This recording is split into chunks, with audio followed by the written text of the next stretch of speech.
Há 100 anos, o Titanic, um gigante dos mares, desafiado por muitos, não resistiu a um iceberg. Você vai acompanhar agora aqui no Tudo a Ver as falhas cometidas na condução desse imenso projeto.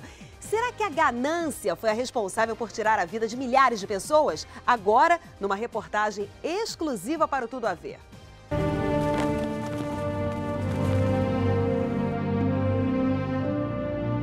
Belfast, Irlanda do Norte. Hoje, o silêncio impera no porto. Mas há 100 anos, a agitação dos trabalhadores ditava o ritmo das horas. Aqui nasceu uma lenda: o Titanic.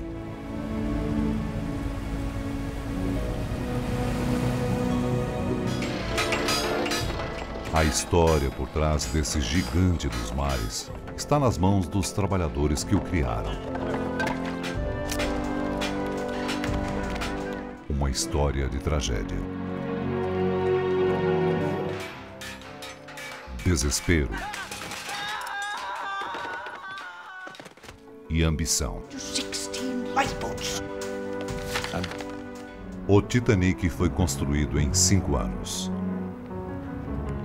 E afundou em 2 horas e 40 minutos.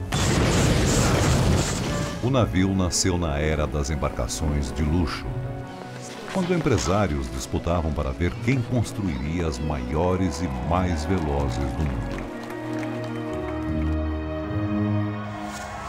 A ideia de criar o Titanic surgiu durante um jantar em Londres e envolveu 2 ricos empresários, William Peary e Bruce Ismay. Eles decidiram não apenas lançar um maior navio, como também construir 2 deles.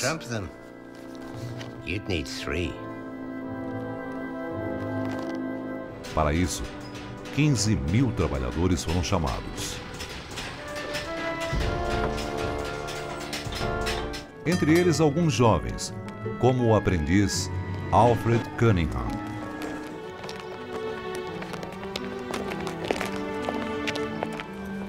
O chefe do jovem era Archie Frost. Archie era o responsável pelo setor de máquinas. O comando do projeto ficou a cargo de Alexander Carlyle, cunhado de Peary.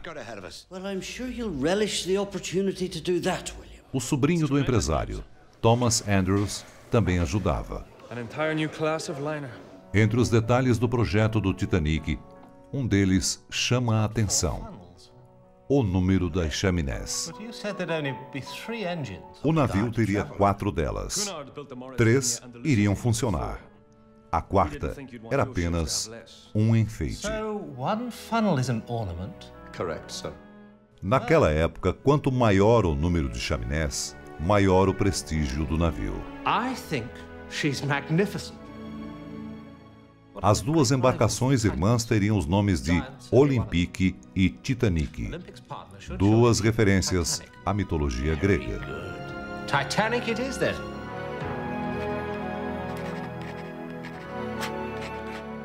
Mas antes de construir o futuro, era preciso destruir o passado.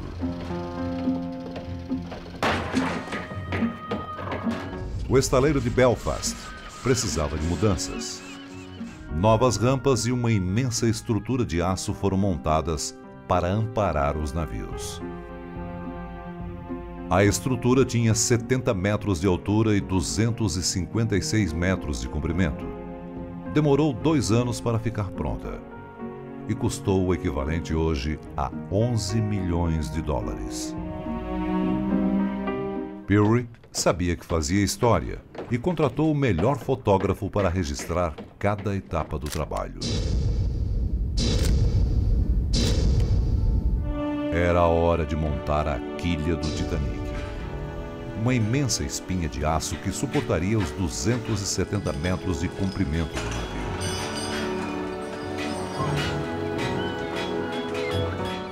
Um ano depois, os trabalhadores começaram a fixar 2.000 placas de aço na parte externa. O Titanic crescia. E aparecia. Coffin ships, as your rivals refer to them. Na mesma época surgiram os primeiros sinais de discórdia entre os responsáveis pelo projeto. Uma disputa decisiva que teria consequências futuras terríveis. Carlyle, o chefe de projetos, propôs instalar 64 botes salva-vidas.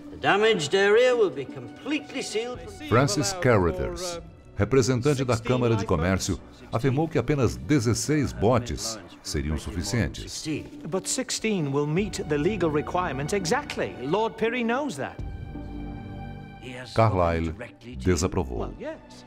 Afinal, como caberiam 3.000 pessoas em 16 botes? The entire design is my responsibility.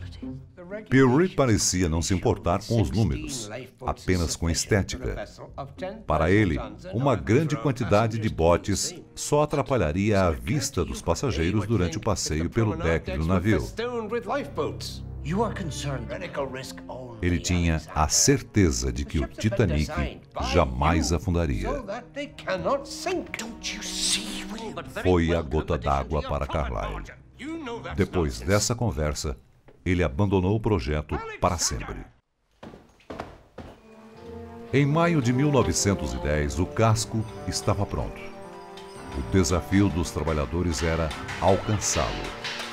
O perigo se tornou constante. Samuel Scott, de 15 anos, foi o primeiro a morrer na obra.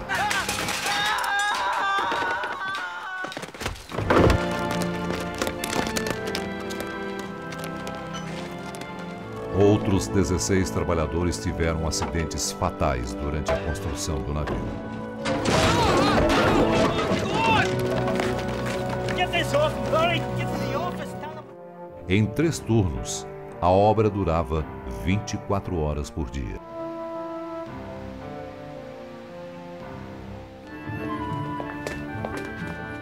Até mesmo o tempo para ir ao banheiro era cronometrado. 7 minutos. Mas o esforço valia a pena. O jovem Alfred sonhava em viajar no Titanic. Assim como o humilde carpinteiro Tommy Miller.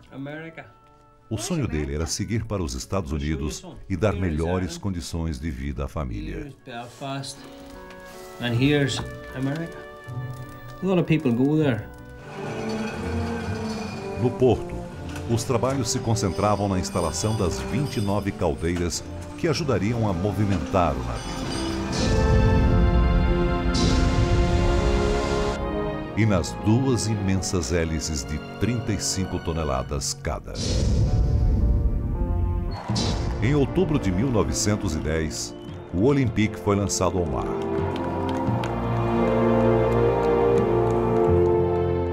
Sete meses depois, foi a vez do Titanic.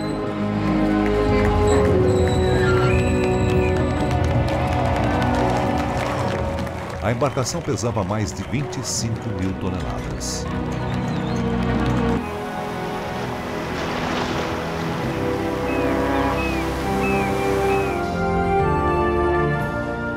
O acabamento foi feito com o navio na água.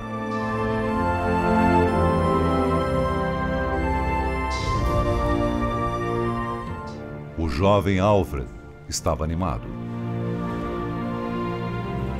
Já Tommy passava por momentos dramáticos. A mulher dele, Jeannie, morreu de um problema no coração. De repente surge uma notícia desastrosa. O Olympic bateu em outro navio.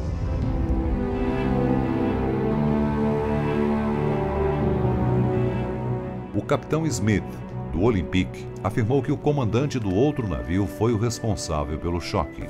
Mais tarde, Smith seria também o capitão do Titanic.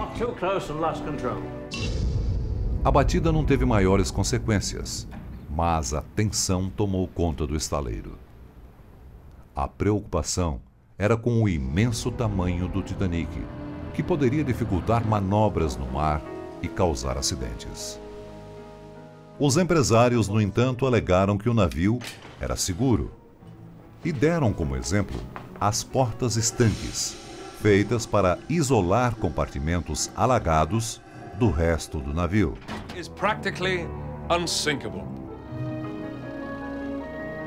O homem que criou o Titanic nunca viu a obra pronta. Peary se envolveu em política e acabou hostilizado pelo governo e pela população. Ele precisou deixar a Irlanda do Norte.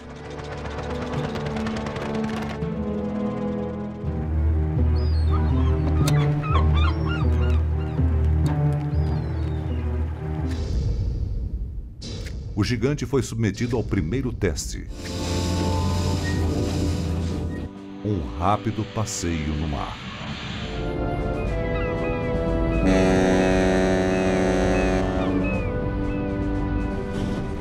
O Titanic estava pronto para viajar pelo mundo.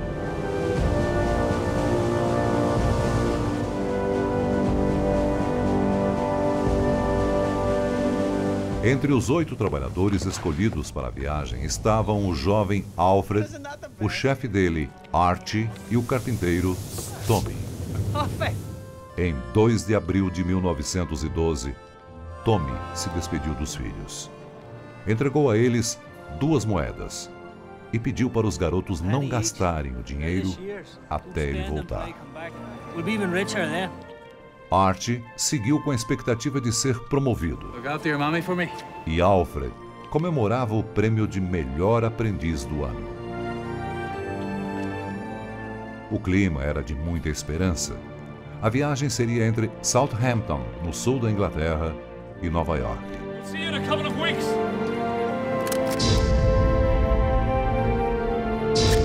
Mas 12 dias depois, o maior navio do mundo se chocou contra um iceberg em pleno Oceano Atlântico e afundou na madrugada do dia 15 de abril de 1912. Há exatos 100 anos.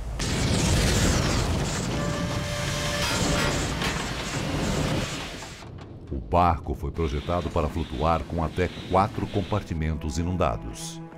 Mas, com o impacto, 6 deles ficaram alagados.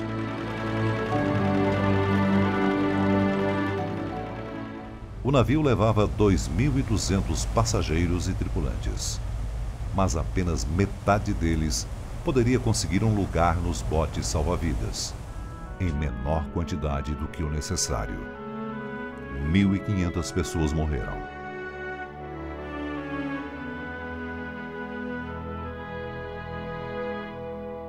O arquiteto Thomas Andrews, sobrinho de Peary, ajudou alguns passageiros a escapar.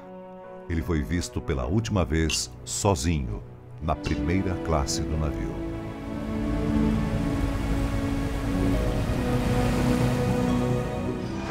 Archie morreu na sala de máquinas.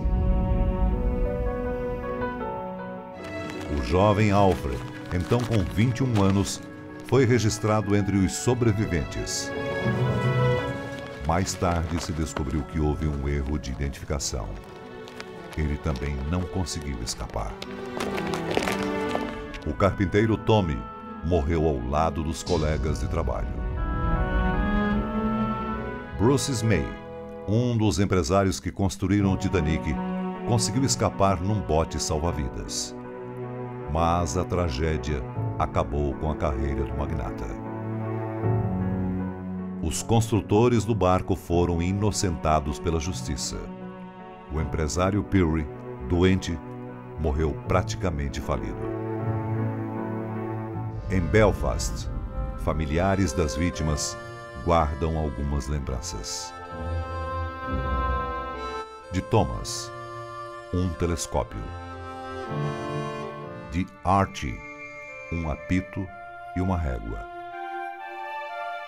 E de Tommy, as 2 moedas que ele entregou aos filhos antes de partir.